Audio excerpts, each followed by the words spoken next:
বিশ্ব রাজনীতির ইতিহাসে যুদ্ধের স্থায়িত্ব সবসময় গুরুত্বপূর্ণ একটি বিষয়। প্রথম বিশ্বযুদ্ধ প্রায় 4 বছর স্থায়ী হয়েছিল, কিন্তু রাশিয়া ইউক্রেনের মধ্যে চলমান যুদ্ধ এখন এমন এক পর্যায়ে পৌঁছেছে যেখানে দীর্ঘস্থায়িত্ব এবং সমাধানের অনিশ্চয়তা বিশ্বকে নতুন করে ভাবতে বাধ্য করছে। দর্শক, যদি বলি রাশিয়া ইউক্রেন যুদ্ধ এখন এক অনিশ্চিত অভূতপূর্ব পর্যায়ে প্রবেশ করেছে, তাহলে কি ভুল হবে? কারণ 2022 সালের ফেব্রুয়ারিতে রুশ বাহিনী ইউক্রেনে প্রবেশ করার 4 বছরের বেশি সময় পর এই সংঘাত এখন প্রথম বিশ্বযুদ্ধের সময়কালকেও ছাড়িয়ে গেছে। প্রথম বিশ্বযুদ্ধ 1914 থেকে 1918 সাল পর্যন্ত চলে।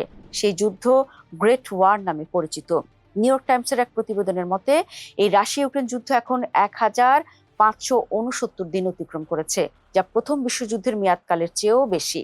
শুরুতে এটি ছিল এমন একটি সামরিক অভিযান যেখানে ক্রেমলিন ধারণা করেছিল যে কয়েকদিনের মধ্যেই কিয়েভের পতন হবে, কিন্তু বাস্তবে এটি ইউরোপের দ্বিতীয় বিশ্বযুদ্ধের পর সবচেয়ে দীর্ঘ রক্তক্ষয়ী সংঘাতে পরিণত হয়েছে।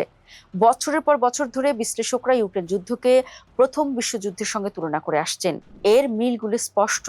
খন্দকের যুদ্ধ, ভয়াবহ পদাতিক আক্রমণ, বিপুল প্রাণহানি এবং ধীরে ধীরে সীমিত ভূখণ্ড দখলের লড়াই। দ্য ইকোনমিস্ট এই বছরকে বিষণ্ণ মাইলফলক বলে উল্লেখ করেছে এবং স্মরণ করিয়ে দিয়েছে যে 1914 সালে অনেকেই ভেবেছিল যুদ্ধ ক্রিসমাসের আগেই শেষ হবে, যা বাস্তবে হয়নি। তখন যেমন দ্রুত বিজয়ের আশা করা হয়েছিল, আজও তেমনই ভুল অনুমান দেখা গেছে। এখানে মোটা দাগে একটা বিষয় বলা দরকার, তা হলো প্রথম বিশ্বযুদ্ধের মতো এটি বহু মহাশক্তিকে নিয়ে একটি বৈশ্বিক যুদ্ধ নয়, বরং এটি মূলত দুটি দেশের সংঘাত। তবু আধুনিক যুদ্ধ প্রযুক্তির ব্যাপক ব্যবহার, ড্রোন, নিখুঁতভাবে নির্দেশিত মিসাইল এবং ইলেকট্রনিক যুদ্ধ ব্যবস্থা এটিকে সাম্প্রতিক ইতিহাসের অন্যতম প্রযুক্তি নির্ভর যুদ্ধ হিসেবে গড়ে তুলেছে। এই প্রযুক্তি ভ্লাদিমির পুতিন এবং ভলোদিমির জেলেনস্কির যুদ্ধ কৌশলকে নতুনভাবে প্রভাবিত করেছে।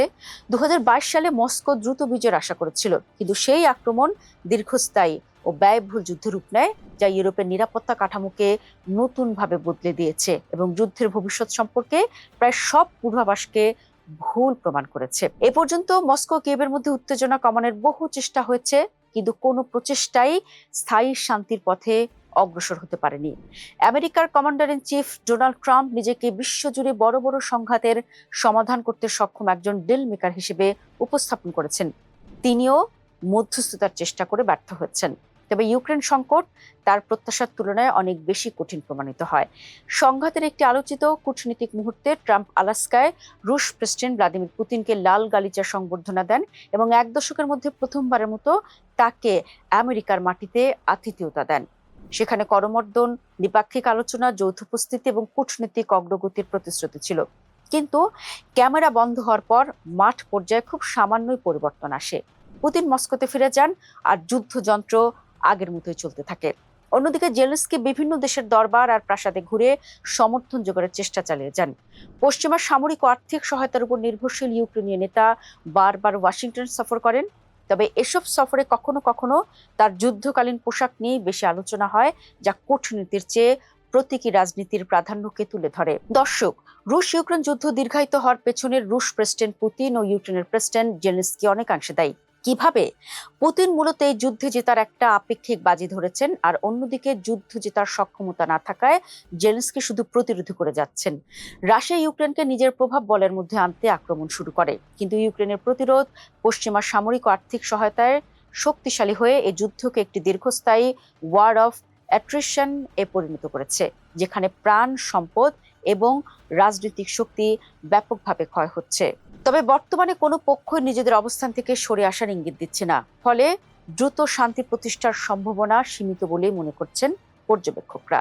দর্শক, রাশিয়া ইউক্রেন যুদ্ধ শুধু দুই দেশের সংঘাত নয়, এটি 21 শতকের সবচেয়ে গুরুত্বপূর্ণ ভূরাজনৈতিক সংকটগুলোর একটি। 2022 সালে শুরু হয় এই সংঘাত ইতোমধ্যে 1 দশকের বেশি সময় অতিক্রম করেছে এবং অনেক দিক থেকে প্রথম বিশ্বযুদ্ধের সময়কালকেও ছাড়িয়ে গেছে। যুদ্ধ যত দীর্ঘ হচ্ছে, ততই বাড়ছে মানবিক ক্ষয়ক্ষতি, অর্থনৈতিক চাপ এবং বৈশ্বিক অনিশ্চয়তা। তাই বিশ্বের নজর এখন শুধু যুদ্ধক্ষেত্রে নয়, বরং এমন কোনো রাজনৈতিক সমাধানের দিকে যা এই দীর্ঘ সংঘাতের অবসান ঘটাতে পারে।